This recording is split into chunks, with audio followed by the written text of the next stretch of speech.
Hello friends, आज की इस वीडियो में हम 8th क्लास की ज्योग्राफी की एनसीईआरटी के सेकंड चैप्टर को कंप्लीट करेंगे, जो क्या है भूमि, मृदा, जल, प्राकृतिक वनस्पति और वन्य जीव संसाधन।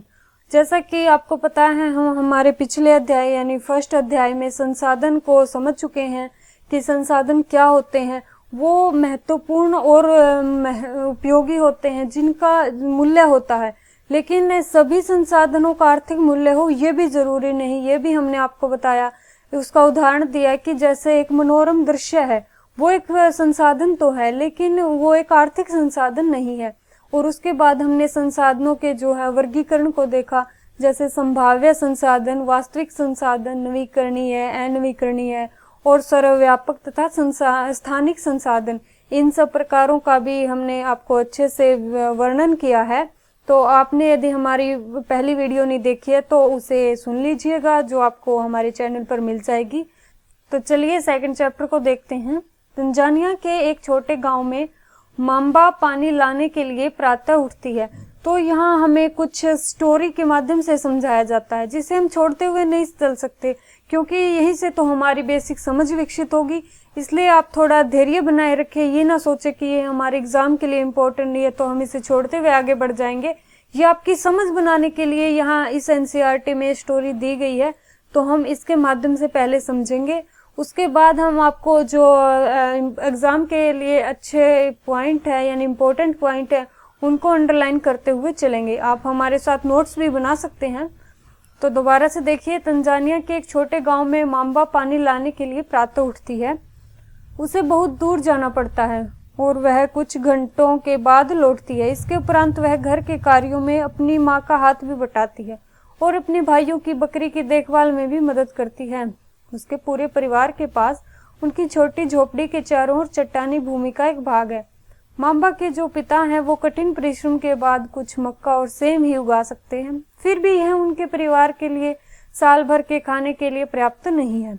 पीटर न्यूजीलैंड के भेड़ पालन प्रदेश के मध्यवर्ती भाग में रहता है, जहां उसका परिवार ऊन प्रक्रम करने का जो है कारखाना चलाता है। प्रतिदिन जब वह स्कूल से लौटता है, पीटर अपने चाचा को अपनी भेड़ों की देखभाल करते हुए देखता है। उनका भेड़ों का बाड़ा कुछ दूरी पर पहाड़ियों में लगे एक विस्तृत घास के मैदान पर स्थित है। यहाँ नवीनतम प्रौद्योगिकी का उपयोग करते हुए एक वैज्ञानिक विधि से इसका प्रबंधन किया जाता है। पीटर का परिवार जैविक कृषि द्वारा सब्जियां भी जो है उगाता है। मांबा और पीटर विश्व के दो भिन्न भिन्न स्थानों में रहते हैं और उनके जीवन व्यतीत करने में भी बहुत अंतर है। यह विभिन्नता भूमि की गुणवत्ता, मृदा, जल, प्राकृतिक वनस्पति, प्राणियों और प्रौद्योगिकी के उपयोग की भिन्नता के कारण है। इन स्थानों का एक दूसरे से भिन्न होने का मुख्य कारण इस प्रकार के संसाधनों की उपलब्धता है। तो यहाँ देखिए, हमने समझा कि जो इन दो स्थानों की भिन्नता है यानी इनके जीवन जीने का तरीका अलग अलग है, उन सब के पीछे कारण क्या है। तो क्या क्या है? भूमि की गुणवत्ता, मृदा, जल, प्राकृतिक वनस्पति, प्राणियों और प्रौद्योगिकी के जो उपयोग की भिन्नता है, उन सब के कारण ही इन दो विभिन्न स्थानों में इतनी विभिन्नता है। अब यहाँ देखिए, विश्व की 90% जनसंख्या भूमि क्षेत्र के 30% भाग पर ही रहती है। 90% जनसंख्या कितने प्रतिशत भाग पर रहती है? 30 पर। और से 70% भूमि पर या तो विरल जनसंख्या है या वे जो है निर्जन है, यानी वहां मानव रहता ही नहीं। अब हम समझते हैं सबसे पहले भूमि। सभी महत्वपूर्ण प्राकृतिक संसाधनों में भूमि भी शामिल है। सभी महत्वपूर्ण प्राकृतिक संसाधनों में कौन शामिल है? भूमि भी तो शामिल है। और भूपृष्ठ के कुल क्षेत्रफल का 30% भाग भूमि है। यानी भूमि कितने प्रतिशत है? 30%। यही नहीं, इस थोड़े से प्रतिशत के सभी भाग आवास योग्य नहीं है। यानी कुल भूपृष्ठ में से 30% भूमि है, लेकिन हम यह नहीं कह सकते कि पूरे 30% ही आवास योग्य है। ये पूरी आवास योग्य नहीं है। मुख्यतः भूमि और जलवायु के भिन्न भिन्न लक्षणों के कारण विश्व के विभिन्न भागों में जनसंख्या का वितरण असमान है। तो जनसंख्या का वितरण असमान क्यों है? क्योंकि भूमि और जलवायु के लक्षण भी भिन्न भिन्न है। कहीं यह उबड़ खाबड़ है, स्थलाकृति है, पर्वतों के तीव्र ढलान मिलेंगे हमें, जलांकृत संभावित निवन क्षेत्र मिलेंगे, मरुस्थल क्षेत्र, सघन वन क्षेत्र सामान्यतः विरल अथवा निर्जन है, और उर्वर मैदानों और नदी घाटियों में कृषि के लिए उपयुक्त भूमि उपलब्ध है। कृषि के लिए उपयुक्त भूमि कहाँ है? उर्वर मैदान है या फिर नदी की जो घाटियां हैं वहाँ कृषि के लिए उपयुक्त भूमि उपलब्ध है। इसलिए ये स्थान विश्व के सघन बसे क्षेत्र हैं। यही स्थान क्या है? क्योंकि कृषि अच्छी होगी तभी तो यहाँ सघन क्षेत्र हैं, यानी सघन बसे क्षेत्र होंगे। अब देखिए भूमि के उपयोग। भूमि का उपयोग विभिन्न कार्यों के लिए किया जाता है, जैसे कृषि के लिए, वानिकी के लिए, खनन के लिए, सड़कों और उद्योगों की स्थापना के लिए, और इसे ही क्या कहते हैं? भूमि उपयोग। यहाँ आप ऑस्ट्रेलिया में साल्ज़बर्ग का चित्र देख सकते हैं। ये देखिए कितना अच्छा दृश्य यहाँ मिलेगा। अब यहाँ भूमि के उपयोगों के अनुसार क्षेत्रफल का प्रतिशत यहाँ दिखाया है। तो हम यहाँ देखते हैं भारत का जो फसल भूमि है भारत की, देखिए आप कितनी है?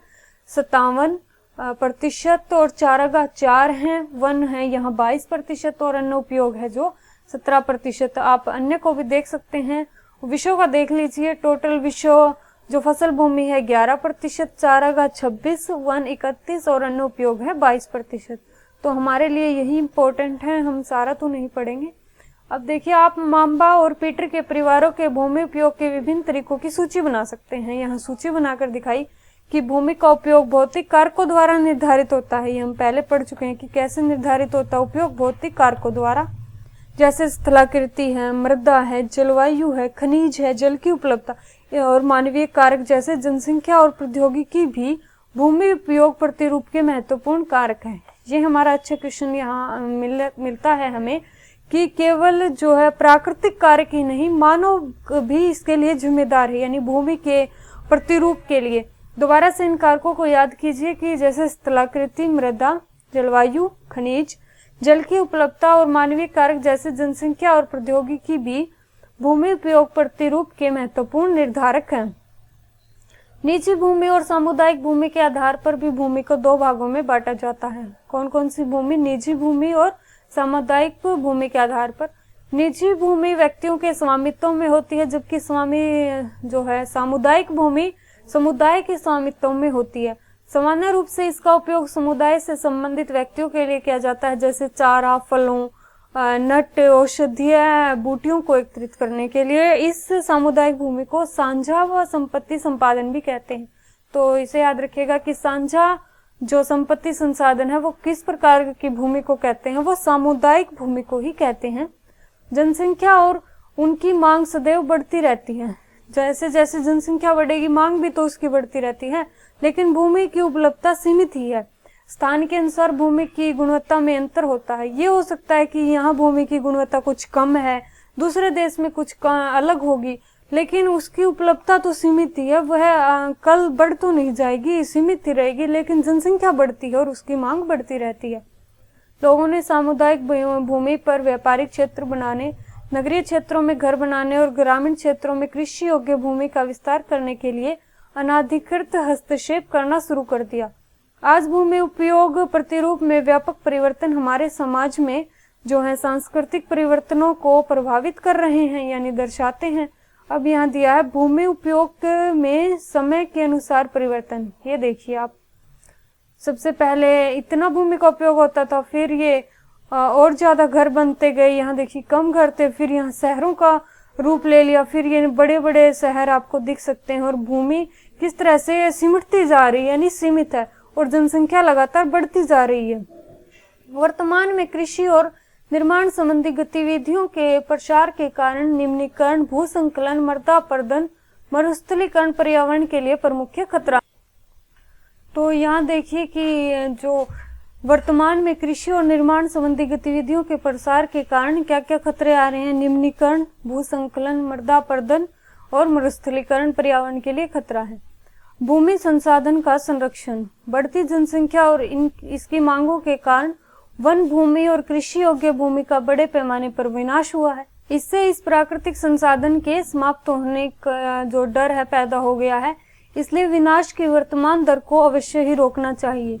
वन रोपण, भूमि उद्धार, रासायनिक कीटनाशकों और उर्वरकों के विनियमित उपयोग और अतिचारण पर रोक आदि भूमि संरक्षण के लिए प्रयुक्त सामान्य तरीके हैं। तो अब हम यहाँ पहले भूसंकलन को देख लेते हैं। भूसंकलन को सामान्य रूप से सैल, मलबा या ढाल से गिरने वाली मिट्टी के वृहद संचलन के रूप में परिभाषित किया जाता है। भूसंकलन किसे कहते हैं? जब सामान्य रूप से सैल, मलबा या ढाल से गिरने वाली मिट्टी के वृत्त संचलन के रूप में हम परिभाषित करते हैं। वे प्राय भूकंप, बाढ़ और ज्वालामुखी के साथ घटित होते हैं। कैसे कैसे होते हैं? जब भूकंप हो, बाढ़ हो या फिर ज्वालामुखी हो।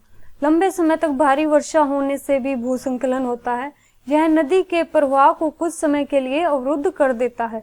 नदी अवरुद्धता के अचानक फूट पड़ने से निचली घाटियों के आवासों में विध्वंस आ जाता है। और पहाड़ी भूभाग में भूसंकलन एक मुख्य और विस्तृत रूप से फैली प्राकृतिक आपदा है। किन क्षेत्रों में ज्यादा आती है? ये पहाड़ी भूभाग में जो भूसंकलन है एक प्राकृतिक आपदा है जो प्राय जीवन और संपत्ति को आघात पहुंचाती है और चिंता का मुख्य कारण है। यहाँ एक अध्ययन देकर आपको समझाया गया है। अब इसे न्यूनीकरण करने की क्रियाविधि देखिए। वैज्ञानिक प्रविधियों के विकास से हमें समझने की शक्ति मिली है कि भूसंकलन उत्पन्न होने से कौन कौन से कारक हैं और उनका प्रबंधन कैसे करना है, और इसको रोकने की कुछ विधियां यहाँ दिखाई हैं, उन्हें समझिए। भूसंकलन प्रभावित क्षेत्रों का मानचित्र बनाकर इसमें प्रभावित होने वाले स्थानों को इंकित करिए। सबसे पहले इस प्रकार इन क्षेत्रों को आवास बनाने के लिए छोड़ा जा सकता है। भूमि को खिसकने से बचाने के लिए प्रतिधारी दीवार का निर्माण किया जा सकता है। भूसंकलन को रोकने का सबसे प्रभावी तरीका वनस्पति आवरण में वृद्धि है, यानी जितनी ज्यादा वनस्पति लगाई जाएगी उतना ही इसकी जो तीव्रता को कम किया जा सकता है। सतही अपवाह और झरना प्रवाहों के साथ साथ भूसंकलन की गतिशीलता को नियंत्रित करने के लिए पृष्ठीय अपवाह नियंत्रण उपाय कार्यान्वित किए गए हैं। तो ये हमने कुछ विधियां देखी। अब देखिए यहाँ मृदा। पृथ्वी के पृष्ठ पर दानेदार कणों के आवरण की पतली परत ही मृदा कहलाती है। मृदा किसे कहते हैं? जो पृथ्वी के पृष्ठ पर दानेदार कणों के आवरण की पतली परत होती है वही मृदा कहलाती है। यह भूमि से निकटता से जुड़ी हुई है। स्थल रूप में जो है मृदा के प्रकार को निर्धारित करते हैं। कौन निर्धारित करता है? स्थल रूप ही मृदा के प्रकार को निर्धारित करता है। मृदा का निर्माण चट्टानों से प्राप्त खनिजों और जैव पदार्थ तथा भूमि पर पाए जाने वाले खनिजों से होता है। कैसे होता है मृदा का निर्माण? जो है चट्टानों से प्राप्त खनिजों और जैव पदार्थ तथा भूमि पर पाए जाने वाले जो खनिज हैं उन सब से मिलकर ही मृदा का निर्माण होता है। यह अपक्षय की प्रक्रिया के माध्यम से बनती है। खनिजों और जैव पदार्थों का सही मिश्रण मृदा को उपजाऊ बनाता है। खनिजों और जैव पदार्थों का सही मिश्रण ही मृदा को उपजाऊ बनाता है। यहाँ समझिए मृदा परिच्छेदिका सबसे नीचे होती हैं जनक चट्टानें। क्या होता है? सबसे नीचे जनक चट्टानें होती हैं और उसके ऊपर होती है अपक्षेत्र चट्टानी पदार्थ। फिर है जो ये बालू, गाद, क्ले के साथ उपमृदा होती है और ह्यूमस और वनस्पति के साथ यहाँ ऊपरी मृदा आपको स्पष्ट दिखाई दे रही है। और देखिए यहाँ केवल 1 सेंटीमीटर मृदा को बनने में सैकड़ों वर्ष लग जाते हैं, यानी जो इसके निर्माण की प्रक्रिया है वह बहुत धीमी है, यानी सैकड़ों वर्षों में 1 सेंटीमीटर मृदा बनती है। अब यहाँ अपक्षय का अर्थ समझ सकते हैं आप। तापमान परिवर्तन और तुषार क्रिया, पौधों, प्राणियों और मनुष्य द्वारा अनावृत शैलों का टूटना और क्षय होना ही क्या है? ये अपक्षय कहलाता है। अब हम आगे देखते हैं। यहाँ समझिए आप मृदा को प्रभावित करने वाले कारक आपको समझाए गए हैं। सबसे पहला है जलवायु, तापमान, वर्षा, अपक्षय और ह्यूमस निर्माण की दर को प्रभावित करते हैं। ये सब ही तो इसकी दर को प्रभावित करते हैं। फिर है जनक शैल, रंग, गठन, रासायनिक गुणधर्म, खनिज, मात्रा, पारगम्यता को निर्धारित करता है। ठीक है। उसके अगला देखिए उच्चावच, तुंगता और ढाल मृदा के संचय को निर्धारित करते हैं। मृदा के संचय को कौन निर्धारित करता है? उच्चावच, तुंगता और ढाल। फिर है वनस्पति जात, प्राणी जात और सूक्ष्म जीव ह्यूमस निर्माण की दर को प्रभावित करते हैं। वनस्पति जात, प्राणी जात और सूक्ष्म जीव ये सभी ह्यूमस निर्माण की दर को प्रभावित करते हैं। और जो समय है वो मृदा परिच्छेदिका की मोटाई को निश्चित करता है। तो इन सब कारकों को आप याद रखिएगा। कौन कौन से एक बार और देखिए। समय, जलवायु, तापमान, वर्षा और वनस्पति जात, प्राणी जात, सूक्ष्म जीव। उसके अलावा है यहाँ उच्चावच, तुंगता और ढाल। फिर जनक शैल, रंग, गठन और रासायनिक गुणधर्म, खनिज, मात्रा, पारगम्य को, यानी ये सब मृदा के जो निर्माण है उसको प्रभावित करने वाले कारक है। ये जो क्वेश्चन है न केवल प्रीलिम्स बल्कि यूपीएससी के मेंस के लिए भी उतना ही इम्पोर्टेंट है, क्योंकि यदि आपको इसके बेसिक का नहीं पता होगा तो आप इसके बारे में अच्छा उत्तर नहीं लिख पाओगे, इसलिए जो एनसीईआरटी है वो बहुत ज़्यादा ज़रूरी है। अब हम इन्हें समझते हैं। मृदा निर्माण के कारकों को। मृदा निर्माण के मुख्य कारक जनक शैल का स्वरूप और जलवायिक कारक। सबसे महत्वपूर्ण कारक क्या बताया है यहाँ कि जो जनक शैल का स्वरूप है और जलवायविक कारक है।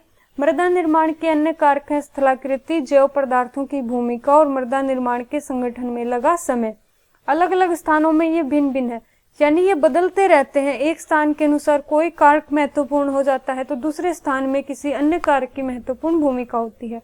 अब समझिए मृदा का निम्नीकरण और संरक्षण के उपाय। मृदा अपरदन और क्षीणता मृदा संसाधन के लिए दो मुख्य खतरे हैं। यही तो इसके जो है खतरे हैं, कौन कौन से। मृदा का अपरदन होता है और क्षीणता है। मानवीय और प्राकृतिक दोनों ही कारकों से मृदाओं का निम्नीकरण होता है, यानी ये केवल ऐसा कारक नहीं है कि मानव के कारण ही इसका अपरदन हो, लेकिन प्राकृतिक कारक भी इसमें शामिल है। तो ये आपके लिए एक अच्छा क्वेश्चन है कि दोनों कारक ही इसके निम्नीकरण में जो है भूमिका निभाते हैं, यानी उनके कारण ये होता है। मृदा के निम्नीकरण में सहायक कारक देखिए आप, वनोन्मूलन, अतिचारण, रासायनिक उर्वरकों और कीटनाशकों का अत्यधिक उपयोग, वर्षा दोहन, भूसंकलन और बाढ़ है। फिर हम समझते हैं मृदा संरक्षण की कुछ विधियां। हमने देख लिया सबसे पहले कि मृदा अपरदन और क्षीणता इसके खतरे हैं। फिर समझते हैं इसके संरक्षण की विधियां। सबसे पहली है मल्च बनाना। पौधों के बीच अनावृत भूमि जैव पदार्थ जैसे परवाल से ढक दी जाती है, इससे मृदा की आर्द्रता जो है रुकी रहती है। तो यहाँ समझिए कि मृदा की आर्द्रता है उसको बनाए रखने के लिए हम कौन सी विधि करते हैं। पौधों के बीच अनावृत भूमि जैव पदार्थ जैसे परवाल से ढक दी जाती है। अब अगला पॉइंट देखिए, वेदिका फार्म। ये तीरों ढालों पर बनाए जाते हैं ताकि स्पाट सतह फसल उगाने के लिए उपलब्ध हो जाए। इनसे जो है पृष्ठीय प्रवाह और मृदा अपरदन कम हो जाता है। उसके बाद है समोच्चय रेखीय जुताई। एक पहाड़ी ढलान पर समोच्चय रेखाओं के समांतर जुताई ढाल से नीचे बहते जल के लिए एक प्राकृतिक अवरोध का निर्माण करती है। ये आप चित्र में देख सकते हैं इन दोनों विधियों को। ये देखिए वेदिका फार्म आपको दिखेगा, इस तरह से बनाया जाता है और समोच्चय रेखीय जुताई का चित्र यहाँ दिया हुआ है। इससे अगली विधि देखिए रक्षक मेखलाएं। तटीय प्रदेशों और शुष्क प्रदेशों में पवन गति को रोकने के लिए वृक्ष कतारों में लगा दिए जाते हैं। यानी रक्षक मेखलाएं के अंतर्गत क्या किया जाता है, तटीय प्रदेश हो या शुष्क प्रदेश हो, वहां पवन की बहुत ज्यादा गति होती है, उसे रोकने के लिए वृक्षों को कतारों में देखिए इस तरह से लगा दिया जाता है ताकि मृदा आवरण को है जो बनाए रह जा सके, यानी मृदा का जो अपरदन है उसे रोका जा सके। उसके अतिरिक्त है यहाँ समोच्चय रेखीय रोधिकाएं। समोच्चय रेखाओं पर रोधिकाएं बनाने के लिए पत्थरों, घास, मृदा का उपयोग किया जाता है और रोधिकाओं के सामने जल एकत्रित करने के लिए भी खाइयां बनाई जाती हैं इस विधि के अंतर्गत। उसके बाद है चट्टान बांध। यह जल के प्रवाह को कम करने के लिए बनाए जाते हैं। यह नालियों की रक्षा करते हैं और मृदा क्षति को रोकते हैं। जो चट्टान बांध है वो क्या करते हैं, वो नालियों की रक्षा करते हैं और मृदा क्षति को रोकते हैं, यानी जल का प्रवाह उनसे कम हो जाता है। फिर है बीज की फसल उगाना, यानी वर्षा दोहन से मृदा को सुरक्षित रखने के लिए अलग अलग समय पर भिन्न भिन्न फसलें एकांतर कतारों में उगाई जाती हैं। यहाँ क्रियाकलाप दिया है तो हम इसे छोड़ देंगे, ये हमारे लिए इम्पोर्टेंट नहीं है। यहाँ देखिए वर्ष 1975 में मानव उपयोग के लिए जल की खपत जो थी 3850 घन किलोमीटर वर्ष थी, जो वर्ष 2000 में बढ़कर 6000 घन किलोमीटर प्रति वर्ष से भी अधिक हो गई है।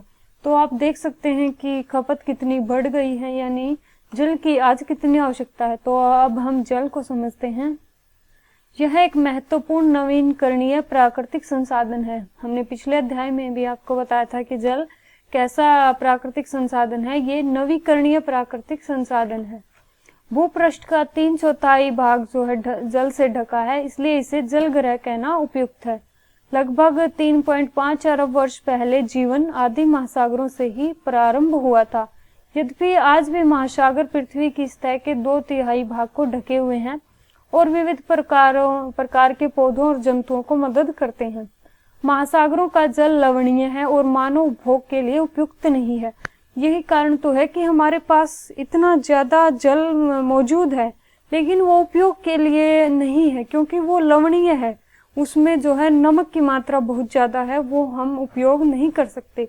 यानी अलवण जल है वो कितना है, केवल 2.7% ही है।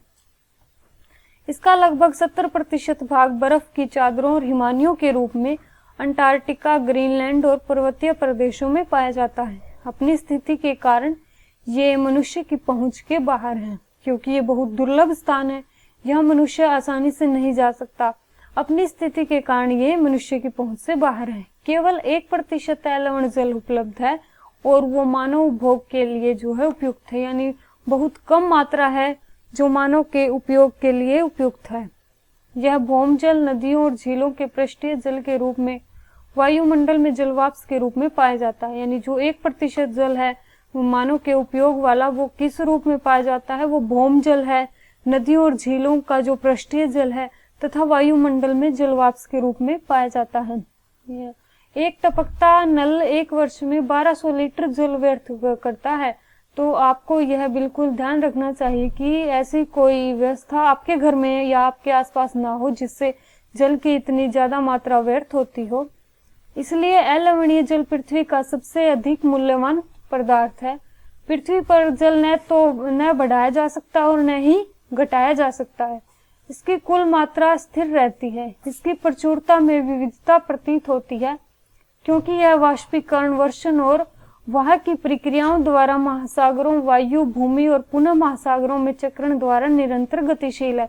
यानी यह गतिशील रहता है, वर्षा के रूप में ऊपर जाता है, फिर वर्षण होती है, तो यह महासागरों में, भूमि में पुनः आ जाता है और इस तरह से इसका चक्कर चलता रहता है। और इसी को क्या कहते हैं, हम जल चक्र कहते हैं। मनुष्य जल की बड़ी मात्रा का उपयोग न केवल पीने और धुलाई में करता है, वरन उत्पादन प्रक्रिया में भी तो इसका उपयोग करता है। जल कृषि, उद्योगों और बांधों के जलाशयों के माध्यम से विद्युत उत्पादन करने में भी प्रयोग किया जाता है। जल स्रोतों के सूखने और जल प्रदूषण के कारण अलवणीय जल की आपूर्ति की कमी के मुख्य कारक हैं बढ़ती जनसंख्या, भोजन और नकदी फसलों की बढ़ती मांग, बढ़ता नगरीकरण और बेहतर होता जीवन स्तर। देखिए कि जल के स्रोतों के सूखने और जल प्रदूषण के कारण अलवणीय जल की आपूर्ति की कमी के मुख्य कारक क्या क्या हैं, यानी कि किन कारणों से आज जल का बहुत ज्यादा उपयोग हो रहा। जनसंख्या बहुत ज्यादा है, भोजन और नकदी फसलों की मांग है जिनमें जल का उपयोग होता है, नगरीकरण बहुत ज्यादा बढ़ रहा है जिससे उद्योग बड़ी मात्रा में लगाए जा रहे हैं, उनके उत्पादन कार्यों में जल का उपयोग होता है, और बहता होता जीवन स्तर भी जल के ज्यादा उपयोग के कारण है। यहाँ आपको दिया गया है कि किन किन कार्यों में जल जो है उपयोग होता है, इसे आप देख सकते हैं। फिर देखिए जल उपलब्धता की समस्याएं। विश्व के कई प्रदेशों में जल की कमी है। अधिकांश अफ्रीका, पश्चिमी एशिया, दक्षिणी एशिया और पश्चिमी संयुक्त राज्य अमेरिका के भाग, उत्तर पश्चिमी मैक्सिको, दक्षिणी अमेरिका के भाग, संपूर्ण ऑस्ट्रेलिया अलवणीय जल की आपूर्ति का सामना कर रहे हैं। यानी इन सभी जगहों पर क्या है, आज जल की आपूर्ति की समस्या पैदा हो गई है। वे देश ऐसे जलवायु प्रदेशों में है जहां अक्सर सूखा पड़ता है, उनमें जलाभाव की अधिक समस्या बनी रहती है। इस प्रकार जल का अभाव मौसमी अथवा वार्षिक वर्षण में विविधता के परिणाम स्वरूप हो सकता है तथा अति उपयोग और जल स्रोतों के संदूषण के कारण भी जल का अभाव हो सकता है। यहाँ देखिए आप कितने बुरी तरीके से प्रदूषित होता हुआ जल दिखाया गया है। ये यमुना वाहित मल औद्योगिक बहिस्राव एवं कचरे के कारण जो है प्रदूषित हो रहा है, क्योंकि यमुना के किनारे बहुत ज्यादा जो है उद्योग लगे हुए हैं और उनका प्रदूषित जल इसी में आता है, इसके कारण ये प्रदूषित हो जाता है। अब देखिए जल संसाधनों का संरक्षण। आज के विश्व में शुद्ध तथा पर्याप्त जल स्रोतों तक पहुंचना एक बड़ी समस्या बन गई है। इस क्षीण होते संसाधन के संरक्षण के लिए कदम उठाने चाहिए। यद्यपि जल एक नवीकरणीय संसाधन है, तथापि इसका अति उपयोग और प्रदूषण इसे उपयोग के लिए अनुपयुक्त बना देता है। अशोधित या आंशिक रूप से शोधित वाहित मल, कृषि रसायनों का विसर्जन और जल निकायों में औद्योगिक बहिस्राव जल के प्रमुख संदूषक हैं। यहाँ देखिए जल को कौन कौन से कारक संदूषित करते हैं। अशोधित या आंशिक रूप से जो शोधित वाहित मल आता है, कृषि रसायन जो विसर्जन इसमें किया जाता है, या जल निकायों में औद्योगिक बहिस्राव जल के प्रमुख संदूषक कारक है। इसमें शामिल नाइट्रेट धातुएं पीड़कनाशी जल को संदूषित करते हैं। क्या क्या शामिल होता है इसमें? नाइट्रेट जैसी धातुएं और पीड़कनाशी होते हैं। इनमें से अधिकांश रसायन अजैव नवीकरणीय होने के कारण जल द्वारा मानव शरीर में पहुंच जाते हैं, यानी ये इस जल में शामिल हो जाते हैं और फिर जल के माध्यम से मनुष्य के शरीर तक पहुंच जाते हैं। और इन प्रदूषकों को जल निकायों में छोड़ने से पूर्व बहिस्रावों को उपयुक्त विधि से शोधित करके जल प्रदूषण नियंत्रित किया जा सकता है। यानी जो वाहित मल है और प्रदूषक मिला हुआ जल है उसे पहले शोधित कर लेना चाहिए, फिर जो है नदियों में बहाना चाहिए, जिससे इसका प्रदूषण रोका जा सके। फिर है वन और अन्य वनस्पति आवरण धरातलीय प्रवाह को मंद करते हैं और भूमिगत जल को पुनः पूरित करते हैं। जल संग्रहण पृष्ठीय प्रवाह को बचाने की दूसरी विधि है, यानी जो जल का संग्रहण है वो इसके पृष्ठीय प्रवाह को बचाने की दूसरी विधि है। जल का उपयोग खेतों की सिंचाई के लिए किया जाता है।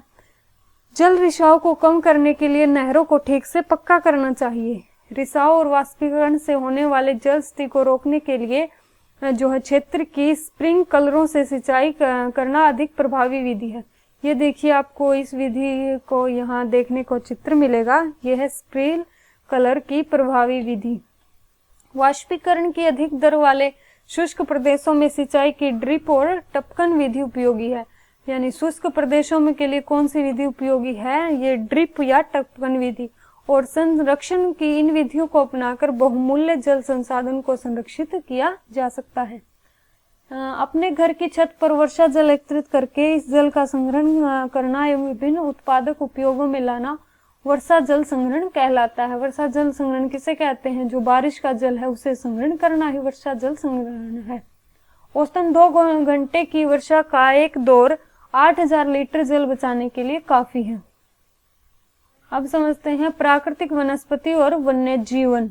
स्कूल के बच्चे हस्तशिल्प प्रदर्शनी में घूम रहे थे। प्रदर्शनी की वस्तुएं देश के विभिन्न भागों में एकत्रित की गई थी। मोना ने एक थैला हाथ में उठाया और उत्साह से कहा, यह एक सुंदर हैंडबैग है। अध्यापिका ने कहा, हाँ, यह जूट से बना है। क्या आप उन टोकरियों, दीप छत्रों और कुर्सियों को देखते हैं? वे बैत और बांस की बनी है। भारत के पूर्वी और उत्तरी पूर्वी आंध्र प्रदेशों में बांस प्रचुर मात्रा में पैदा किया जाता है। जैसे रेशमी स्कार्फ देखकर उत्साहित थी। यह खूबसूरत था। अध्यापिका ने स्पष्ट किया कि रेशम जो है रेशम कीटों से प्राप्त किया जाता है, जो सहतूत के पेड़ों पर जो है पाले जाते हैं। हमें रेशम कहाँ से मिलता है? रेशम कीटों से। और वो किस पेड़ पर पाले जाते हैं? सहतूत के पेड़ों पर। बच्चे समझ गए कि पौधे हमें विभिन्न उत्पाद जो है प्रदान करते हैं, जिसका उपयोग हम अपने दैनिक जीवन में करते हैं। प्राकृतिक वनस्पति और वन्य जीवन केवल स्थल मंडल, जल मंडल और वायुमंडल के बीच जुड़े संकरे क्षेत्र में ही पाए जाते हैं, जिसे जैव मंडल कहते हैं। यानी प्राकृतिक वनस्पति और वन्य जीवन कहाँ होता है? ये स्थल मंडल, जल मंडल और वायुमंडल तीनों के बीच, यानी तीनों से जुड़े हुए एक संकरे क्षेत्र में है, जिसे हम जैव मंडल कहते हैं। ये देखिए, रेशम का कीट यहाँ आपको दिखाई देगा और ये एक सहतूत का पेड़ है जिस पर इसे पाला जाता है। आगे देखते हैं, जैव मंडल में सभी जीवित जातियां जीवित रहने के लिए एक दूसरे से परस्पर संबंधित और निर्भर रहती हैं। और इस जीवन आधारित तंत्र को ही क्या कहते हैं? पारितंत्र। यानी जो जहाँ सारी प्रजातियां एक दूसरे पर जीवन जीने के लिए निर्भर रहती हैं, एक दूसरे से संबंधित रहती हैं, और इस जीवन आधारित तंत्र को ही पारितंत्र कहा जाता है। वनस्पति और वन्य जीवन बहुमूल्य संसाधन है। पौधे हमें इमारती लकड़ी देते हैं, प्राणियों को आश्रय देते हैं, ऑक्सीजन उपलब्ध करते हैं जिससे हम सांस लेते हैं, फसलों के लिए उगाने के लिए आवश्यक मृदा की सुरक्षा करते हैं, रक्षक मेखला के रूप में कार्य करते हैं, भूमिगत जल के संग्रह में भी सहायता करते हैं। हमें फल, लैटेक्स, तारपीन का तेल, गोंद और औषधीय पौधे और कागज देते हैं, जो हमारे अध्ययन के लिए अत्यधिक आवश्यक है। यहाँ देखिए, ब्रह्म कमल एक औषधीय बूटी है, जो उसका चित्र आपको यहाँ मिलेगा। इसके बाद यहाँ किलकिला, जिसे किंगफिशर भी कहते हैं, ये चिड़िया देखिए कितनी सुंदर है देखने में। वन्य जीवन के अंतर्गत पक्षी, जंतु, कीट एवं जलीय जीव रूप आते हैं। उनसे हमें दूध, मांस, खाल ऊन प्राप्त होती है। कीट जैसे मधुमक्खी हमें शहद देती है, फूलों के परागकण में मदद करती है और पारितंत्र के अपघटक के रूप में महत्वपूर्ण भूमिका निभाती है। चिड़िया अपनी भोजन के लिए कीटों पर निर्भर है और अपघटकों के रूप में कार्य करती है। चिड़िया किसके ऊपर निर्भर है भोजन के लिए? अपघटकों पर। गिद्ध मृत जीव जंतु को खाने के लिए अपमार्जक है। गिद्ध क्या है? गिद्ध जो है मृत जीव जंतुओं को खाता है और यह क्या है? एक अपमार्जक है और पर्यावरण का एक महत्वपूर्ण शोधक समझा जाता है। इसलिए प्राणी चाहे बड़े हो अथवा छोटे, सभी पारितंत्र को संतुलन बनाने के लिए अनिवार्य है। यानी ऐसा नहीं है कि कोई जीव या पक्षी छोटा है तो उसकी कोई भूमिका नहीं है। जैसे कीट है, वह भी अपने पारितंत्र के लिए बहुत उपयोगी है। सभी जीवों का अपना अपना अलग महत्व है। यहाँ देखिए घास, तल और वन आपको देखने को मिलेगा। प्राकृतिक वनस्पति का विवरण।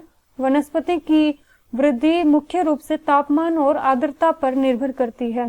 वनस्पति की वृद्धि किस पर निर्भर करती है? तापमान पर और आर्द्रता पर।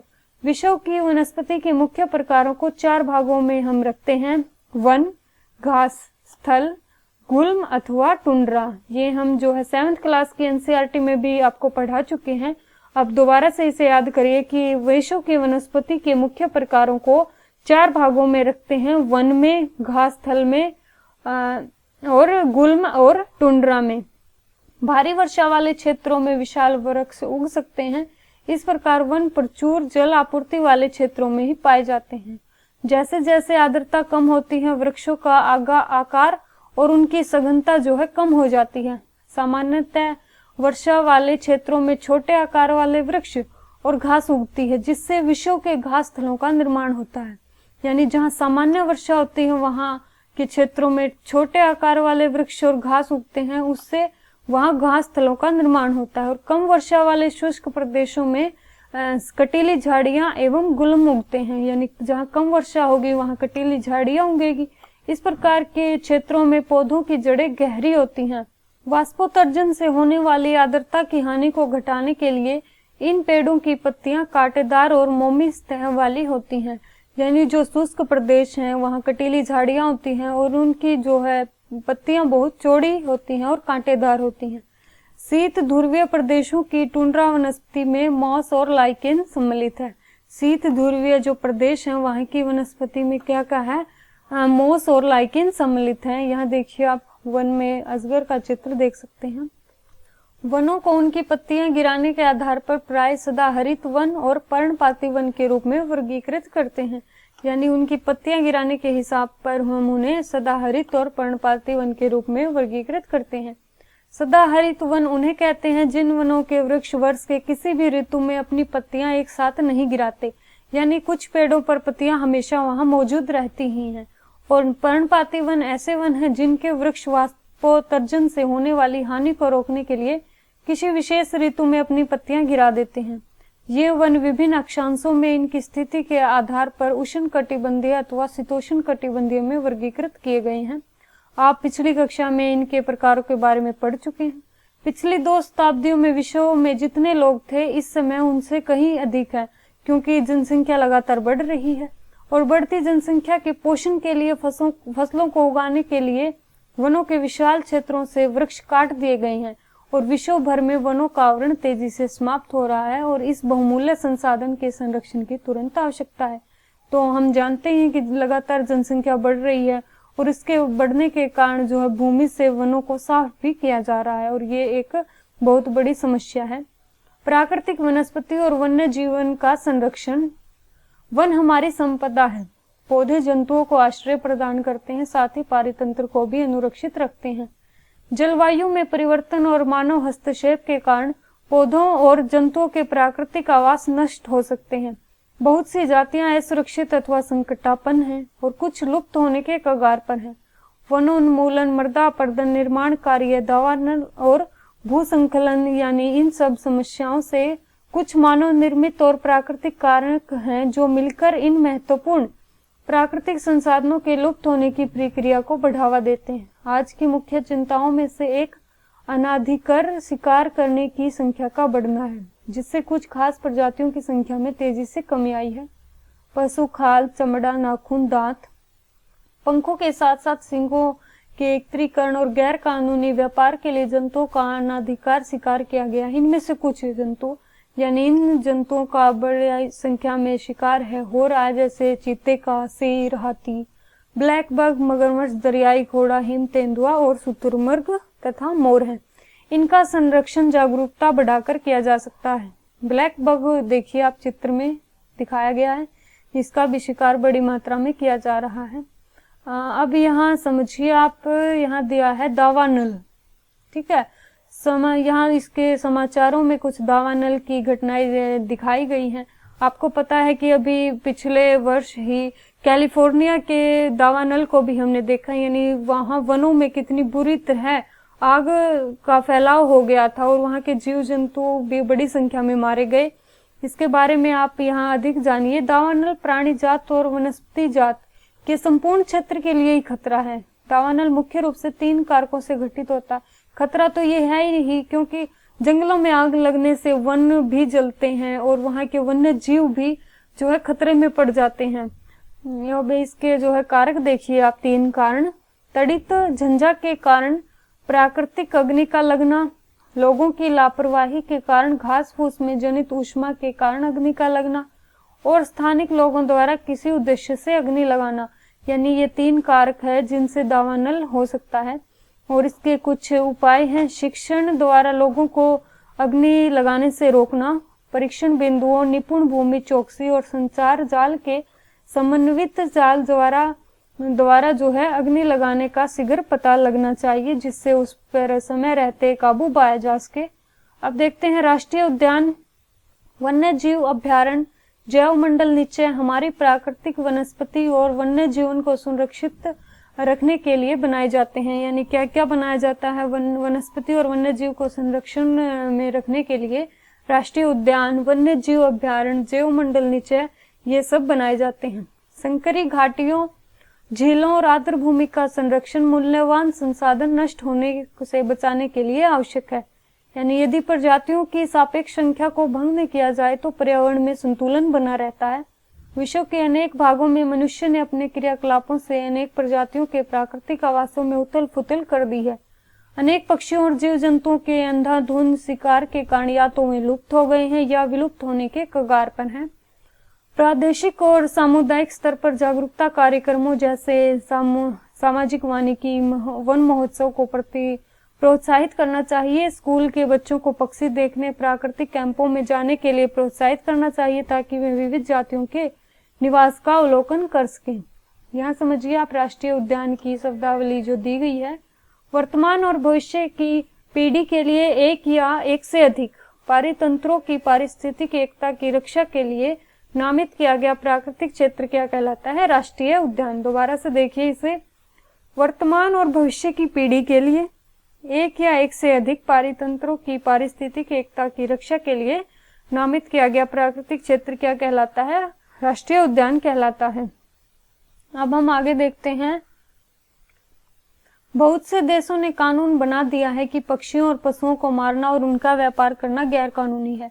भारत में शेरों, चीतों, हिरणों, भारतीय सारंग और मोर के मारने पर प्रतिबंध लगाया गया है। एक अंतर्राष्ट्रीय परिपाटी जो है CITES यानी the convention on international trade in endangered species of wild fauna and जो फ्लोरा की स्थापना की गई है। तो इसे याद रखिएगा, ये कौन सा संगठन है जिसकी स्थापना इनके संरक्षण के लिए की गई है, जिसने प्राणियों और पक्षियों की अनेक जातियों की सूची तैयार की है। इस सूची में दिए गए सभी जो पक्षी हैं और प्राणियों के व्यापार करने पर प्रतिबंध है। यानी ये साइट्स के बारे में यहाँ बताया है। पौधों और प्राणियों का संरक्षण प्रत्येक नागरिक का नैतिक कर्तव्य भी है। यहाँ समझते हैं हम जैव मंडल निश्चय। यह वैश्विक नेटवर्क द्वारा जुड़े रक्षित क्षेत्रों की एक श्रृंखला है जिसे संरक्षण और विकास के बीच संबंध को प्रदर्शित करने के इरादे से बनाया गया है। तो यहाँ साइट्स के बारे में कुछ इन्फॉर्मेशन दी गई है जो हमारे एग्जाम के लिए काफी इम्पोर्टेंट है, तो हम इसे याद करते हैं। जो CITES है, साइट्स संकटग्रस्त वन्य प्राणी जात और वनस्पति जात में अंतर्राष्ट्रीय व्यापार परिपाटी सरकारों के बीच एक अंतर्राष्ट्रीय समझौता है। कैसा समझौता है ये? अंतर्राष्ट्रीय।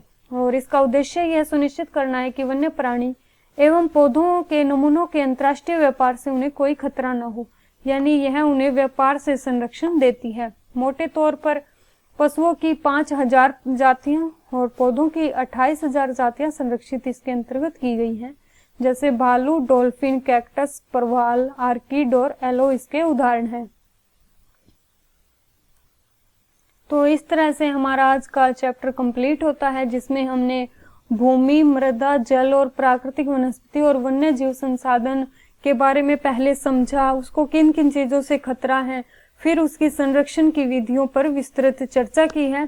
तो चलिए अगली वीडियो में फिर मिलते हैं इसके तीसरे चैप्टर के साथ।